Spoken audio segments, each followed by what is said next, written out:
નરેશ દેસાઈ। આજે રાયપુર ખાતે પતંગ ખરીદી કરવા આવ્યા। બરાબર। શું ખરીદી કરવા આવ્યા અને શું ભાવ છે? અમે પતંગ ને દોરી ને બધું ખરીદી કરવા આવ્યા છીએ। નોર્મલ કરતા દર વખત રેગ્યુલર જે ભાવ વધવાના 10-20 રૂપિયા એ બધા વધેલા છે। બાકી બધું કે એટલો ખાસ ભાવ નહીં, જે પબ્લિક જે રીતે કરી રહી છે। પતંગ દોરીના બધા મિનિમલ ભાવ જ છે। અને કઈ આઈટમ નવી આવી પતંગ? પતંગમાં તો વડીલ પંજાબના પતંગ છે, ઓલા પંજાબના પંજા છે। બાકી આપણે રેગ્યુલર ચીરો છે। આ ડિઝાઇન તો નવી આવતી રહેવાની, લેતી જવાની। શું ભાવ પડ્યા એનું? ભાવ તો કોકના 120, આ કિનિયા બાંધેલા 150 રૂપિયા, અને કોકના 555, કોકના 355, બધા અલગ અલગ ભાવ છે। આજે પતંગ બજારમાં પતંગની ખરીદી કઈ રીતની છે ને શું છે?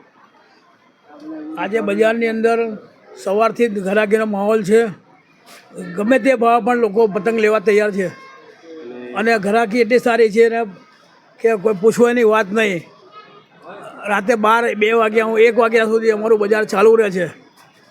અને ગયા વર્ષમાં શું ફરક છે? ગયા વખત અને આ વખતમાં ખાલી કોળી 20 થી 30 રૂપિયાનો ફરક છે, પણ લોકો ઉત્સાહથી લઈ જાય છે।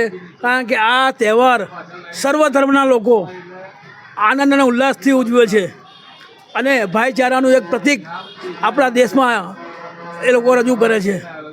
પતંગમાં પતંગની આઈટમ કઈ નવી આવી છે? કોઈ પતંગની અંદર રેગ્યુલર બધી આવે છે। 27.5 ચીલ, પ્રિન્ટ, વ્હાઇટ પ્રિન્ટ, અડદિયા, માછલી પતંગ। નવામાં તો કોઈ વેરાયટી આવતી નથી, ખાસ કરીને ખંભાતી પતંગમાં આવે, ચાપટને બધા આવે છે। એ જોવા મોંઘા છે, તો બી લોકો લઈ જ જાય છે। દોરી બી લોકો એટલી પ્રેમથી અને સારી રીતે લઈ જાય છે, અને અમારી પાસે બધા રેગ્યુલર કસ્ટમર વર્ષોથી જ આવે છે। ચાઇના દોરી પર પ્રતિબંધ લગાવો, એના વિશે શું કહેશો? ચાઇના દોરી પર પ્રતિબંધ લગાવ્યો છે, બહુ સારી વાત છે।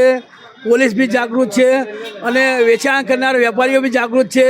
તે લોકોએ આ વખતે કોઈ પણ જાતની ચાઇના દોરીનું ખરીદી કરી જ નથી। પોલીસવાળા ગમે ત્યારે રેડ પાડે છે, પણ કશું મળતું જ નથી, કારણ કે અમે લોકોએ કોઈ ખરીદી કરી જ નથી ચાઇના દોરીની।